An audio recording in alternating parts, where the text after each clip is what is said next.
Whatever God joined together, no human being must separate.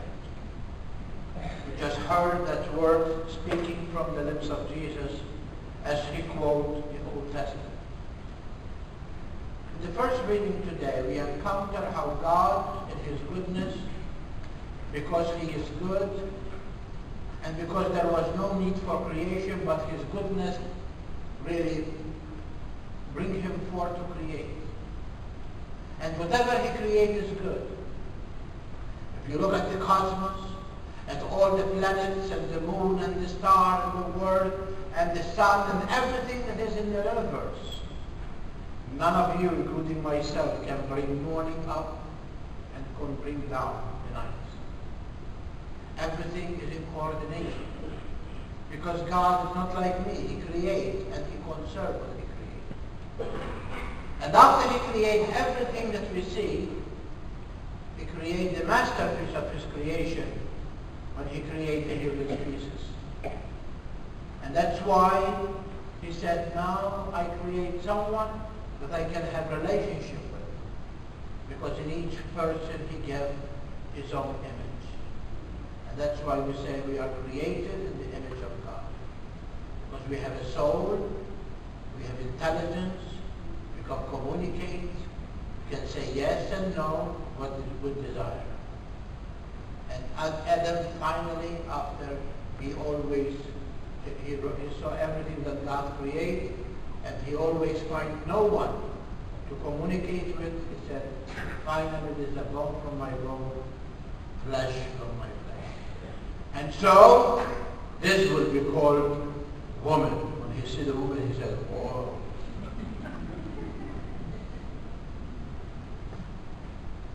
The gospel today, the Pharisees try to snap Jesus again in their traps.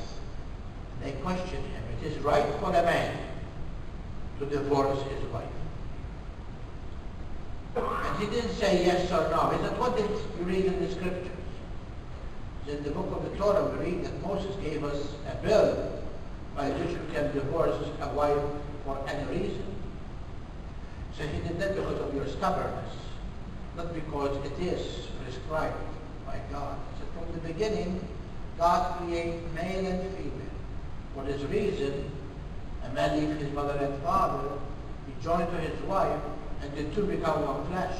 What God has united, men cannot separate it.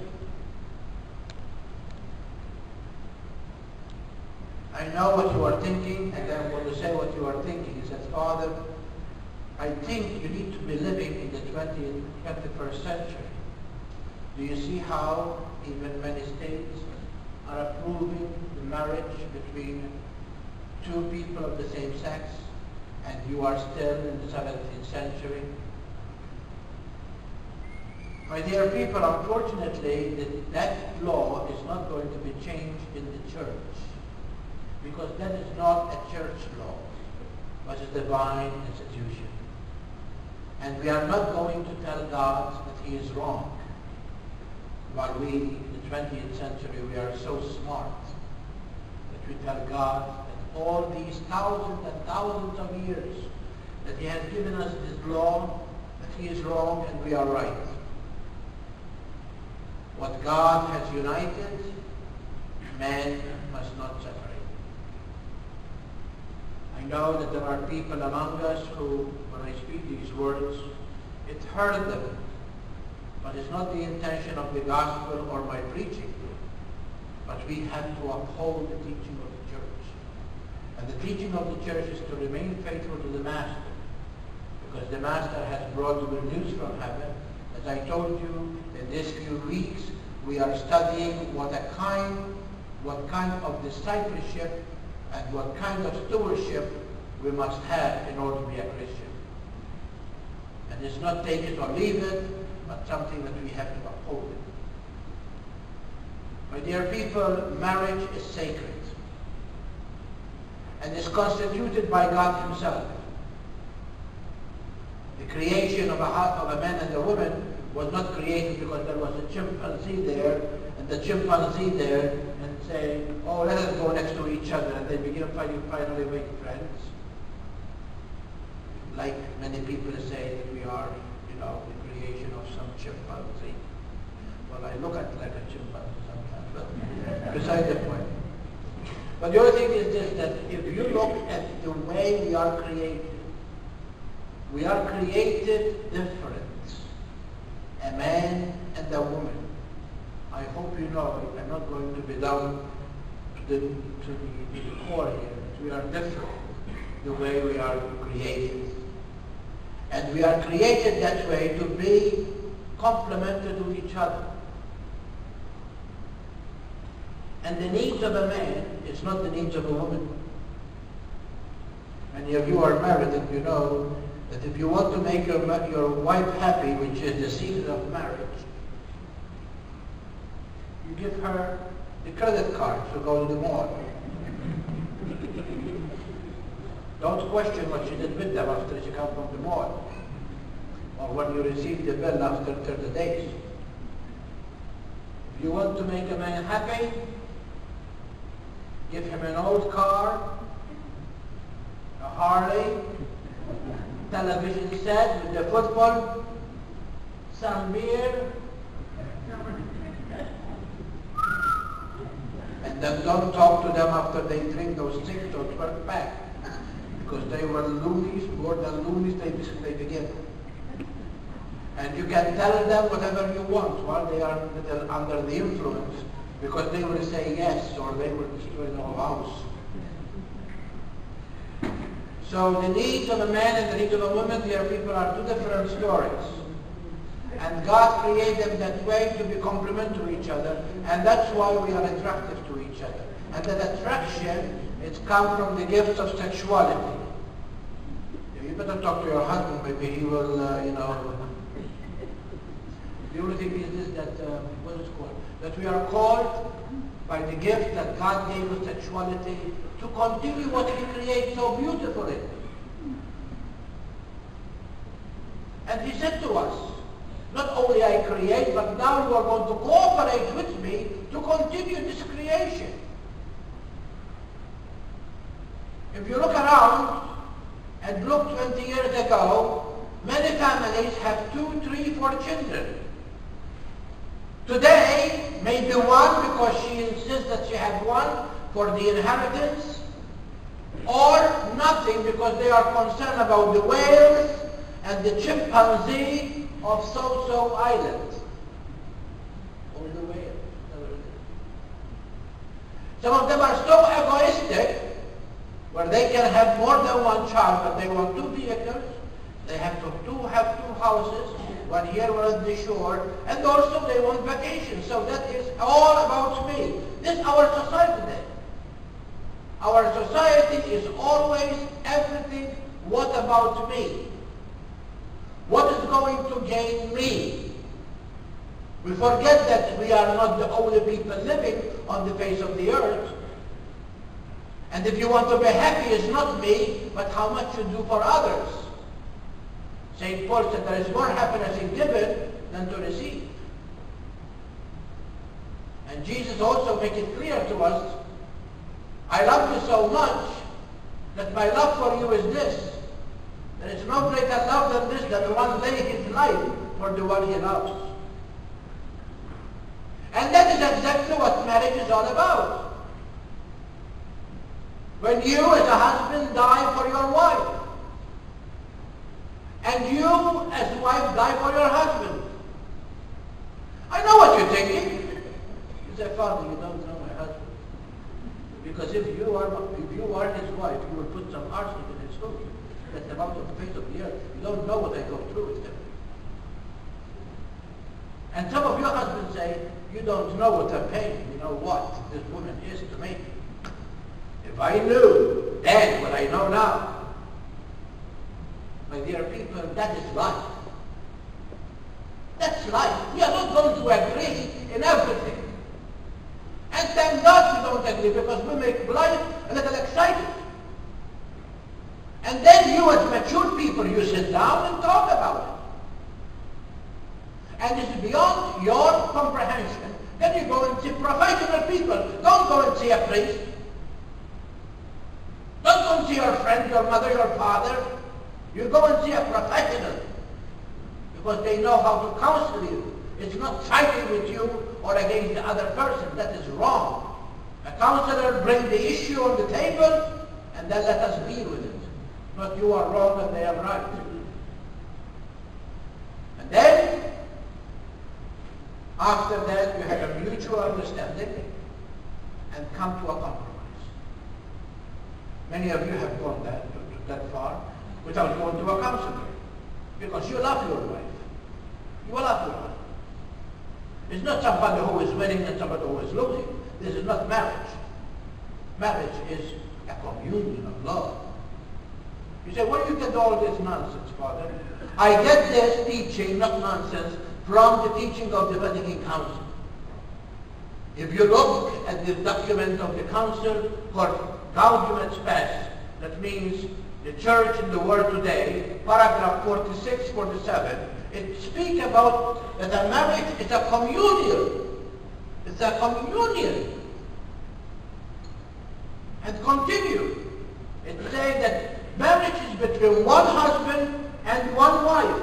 Are you clear then? You have one wife and one husband, and this one is jealous of this one. Imagine if you have two wives. One husband, one wife. And they are mutually loving each other. That is the secret of marriage. Not one say yes and the other say maybe. Mutually. And that love for each other is expressed in a tangible way when they get so intimate. And that love that they have for each other cause a child to be born. So the child is the effect of love. A child is an effect of love. I see many people talking. I don't know why. So the church really understands that. That the two people who love each other so much, they really express their love in a tangible way. I can say I love you, but that's it. I can say I love you and give you a gift, but that's it. But when you as a husband say I love you, you give your very self to the other person completely. And vice versa. And that love issue for the promise, issue for the children. And the children are the effect of marriage. Today Jesus make it clear to us in the gospel. He brought a child in the midst. And you know a child cannot come from heaven, drop from heaven. When I was young, we say, you know where we come? And my mother used to take us to a church, and there was a ship there in the chapel of this ship. He said, when the ship comes in, we go and buy babies. I was still 17 as I believed that nonsense. But that's the way we will not go to go there. But the other thing is this, that maybe they are listening to me when I preach this now, because some of them say, we click on your sermon. Are you hearing, madam? So remember that a child comes from the mutual love of the people. So Jesus made it clear. And he said, don't let their father, don't disturb them to come to me. Because whoever like him will be a candidate of heaven. And then also Jesus reminds us that a child is dependent on the parents. He cannot go to work to earn a living. He cannot put a house, a roof on him, or clothes on him. He depends totally and completely on the parents. And so we need to be dependent on God. But the child has one thing that we don't have too much: innocence. You know, I speak about a child who is about 1, 2, 3 years old. Because after that, the horns begin to come out. But when you see a child, you come from work. You ever notice? You open the door, and they see you coming. They fly, they run to you. And they want you to embrace them and put them to your cheek. And they begin to say, oh, I love you, Dad, and begin to kiss you. You forget the time that the spanner hit your finger. You forget the time that the sun was so hot. You forget the time that was so cold in that place where you work. You forget all the hardship that you have from the hard work that your boss gave you after you tried the best. Why? Because that's what you work for. To have that little joy that comes to you. My dear people, when the church speaks about marriage, she's not putting people down. She's telling us what's in the idea in the mind of God. Unfortunately, it's the hardening of our hearts that everyone wants to be yet always right. And that's what happened in marriage. The husband is right, the wife is right, and there is no communication. Unfortunately, many people suffer of that, especially if there is a lot of high, strong people in the marriage. Whenever you see a problem in marriage, do not let it fester. Do not let it go for tomorrow.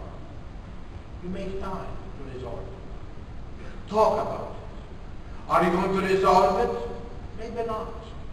But at least you talk about it and you come to a mutual understanding. I think in this way, I think this way, but because we love each other and we need to live in communion with each other, we are going to tolerate this. And tolerate with one condition, if it does not go against the very principle of our faith. What difference it is that your wife wants the dining room to be painted blue and you want it to be white? Who cares? It's her house. What do you care if the curtains are open on this side and nothing on this side? Who cares? It's beautiful, nice, I like it. At least somebody cares for the house. Who cares if your wife wants the furniture to be polished every week when you don't think that it has to be polished every week because you have to polish it yourself? My dear people, we have to compromise. And the husband and wife need to understand that they are equal. God did not create the man to be superior or make the woman slave. We are equal. And whatever you have in marriage belongs to both of you. Well, she did go to work. Yes, she did. Because she was careful enough not to spend your money and to raise your children to save your money. Whatever you have, one was good enough to help you to be you. Because you cannot be without the help of the other. This is what the church is trying to say to us today. Because sometimes when we hear those words about divorce and separation and adultery and this, we say, what do we fit in all this? We fit by realizing that we are human beings, we are subject to mistakes, and those mistakes can be fixed. The church today opened her heart when she sees the needs of these people to go to an outlet. You say, I don't believe in that because I am not going to betray my children, and they told them that they are bastards. When the church declared an annulment, are you hearing? The church said that this union never constitutes a sacramental marriage. The church is not going to tell you that Joe and Mary and Brian was not born out of this union. Can you say, if you are married civilly, that your church are illegitimate? No. The church declared that this union never constitutes to be a sacramental marriage. That's all it says. Never exists. And this can be both parties involved or one party involved because of his understanding of the subject. I really recommend you very strongly to find a priest and go for an annulment if you need to resolve that issue. Today, as you know, we are proclaiming a weekend for pro-life. And this is not a church teaching. This is the very foundation of humanity.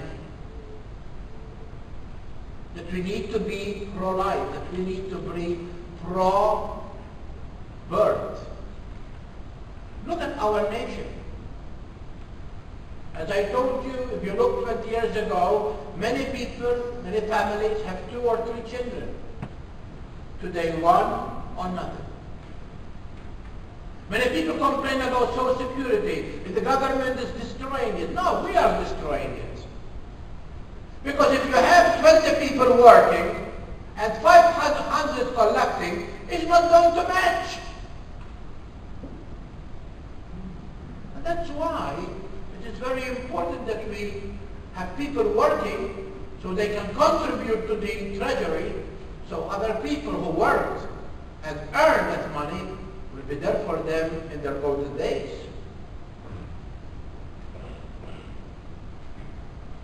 The church believes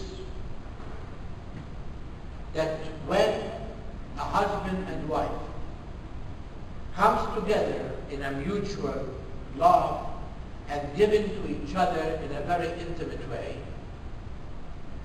every act in marriage is open to life. Now many of you say, Father, you are not married. That means every time I make love to my wife, I have to have a baby. You know more than me. Go to a doctor and he will explain it to you. I'm not going to go there. But you can make it. The church believes that at the time of intimacy, when the copula is met, in that womb of the mother, the conception takes place. And no one has the right to stop that birth. Because if you stop it by pill or stop it by abortion, you are using your act as pleasure for yourself by using that contraceptive to destroy a life to be born.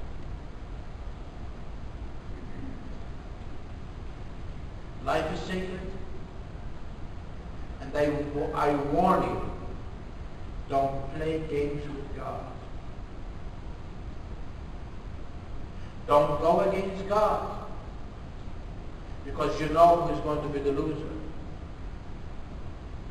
God is good, He loves us, but He don't allow pride to reign. The Lord has raised me up and lowered those who are proud in their hearts. He raised her up from her nothingness, because she was human like you and I, and she was obedient. But those who are proud will bring them to their nothingness. Today we are not only professing, but also defending the life of those who are born Down syndrome. Children who are, doctors are telling many people, you have to abort this child because this child is Down syndrome, this child is this. And many times they are wrong. Today we are seeing that the mistreatment of elderly in nursing homes, in place of rest. I speak from experience. I was chaplain for 2 years. I used to go with communion at 11:30 to every patient who is Catholic, and they are still in their diapers from 8 o'clock last night. I used to go to Sister Lucy and say, you need to fire these people. What a shame. Your mother will you allow it to happen? Well, Father, they have no quality of life. Give them an injection and let them go. Who make you God? That injection is euthanasia. My dear people, we are not far away from that golden days. And what we are allowing to happen will happen to us. Because the church believes that no one can go away without feeding and giving water. If you want to be in the facilities of a Catholic home, you have to be nourished. Extra the means are are not necessary in many instances. But we cannot refuse water and food. Today I ask you to pray. In a few weeks down the road you are going to go to the polls. And you are going to vote for the new leader in Washington and many of those who are going to be in legislation. Remember that your identity is Catholic. The platform of both parties is known to you. And you cannot in conscience vote for people who are anti-family and anti-life. We cannot put more taxes on our young people because we will destroy them. And we need to really be people of life. Because this culture of death will destroy us. Remember what Stalin once said to America when we were a challenge to him. America is not me who are going to destroy you. You will destroy yourself. And today, on this day, that we profess and give this day for life, the people of life, and make sure that your vote will be the certificate that you give to the candidate who is going to run this country for this coming 4 years. Because everything that that candidate is to elect in office, whatever he do with his power, you and I will be responsible as Americans for what he accomplished. To our young people who are here for confirmation, you are in the road, the middle road of your life. I cross it, the crossway of your life. You are going to make decisions for life too. With the help of your parents right now, but later on you are going to make it. And that's why you are asking the Holy Spirit to come into you. Today you are going to make a commitment that you are going to learn about your faith, that you are going to practice your faith, and that you are going to be stewards. As our Holy Father has indicated to us this coming Thursday when he opened the year of faith, to have a personal relationship with Jesus Christ. That personal with Jesus Christ does not come from the pharmacy, but it comes from the heart. And so I challenge you. And I ask you, this few months before confirmation, to pray. To really make God the center of your life. So that he will guide you in your adulthood. So you will never make mistakes. And even if you make mistakes because you are human, you soon recover from that mistake. So that your dreams and whatever you wish to become, you will become reality. Because you have trusted yourself to the divine providence. God bless you.